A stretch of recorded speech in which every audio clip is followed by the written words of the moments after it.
Hi guys, my name is Dorset, and in this video we're taking a look at a small ant colony of mine, housed in an ant kit outward, and living in an arid red sand desert.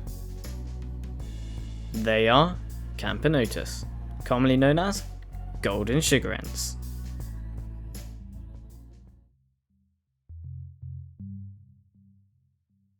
I've had this colony for roughly 6 months now. And if you've seen their first video, you'll remember how small they were, and how they struggled to get workers in the start. And for a recap, they were founded from a single queen and worker, which I bought online. This queen went through multiple ninetics before she finally started to grow her colony. She was kept in a test tube and inside of an outward, just like she is now. But she went through multiple workers before she finally found her footing. And after a few weeks and a lot of patience, she'd finally got on a worker. And this one was going to be the one to carry her to success. Because these guys are from Africa though, that meant that during the cold England months, I provided them with a heat mat, so that they could continue to grow all year round.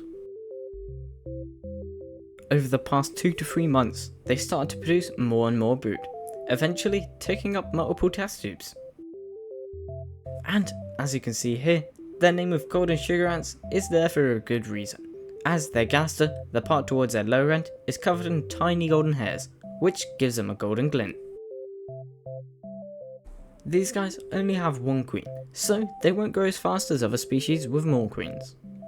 And now they've started to produce bigger and bigger workers, which are being used as repletes. Repletes serve as a storage for the excess sugar, food or water that the colony collects, so that when there is a lack of those things, they can be a backup. I've had them in this setup basically their whole life, but you may have noticed that they have a nest attached, and may also be asking why they're not using it. Well, when the queen got her first workers, they worked tirelessly to fill out the entrance. I couldn't tell you why, as whenever I unblock it, they fill it back up. So maybe one of you could tell me in the comments below. I hope that one day, these girls will fill up a massive African themed vivarium, as I think it would look really cool and they would love it.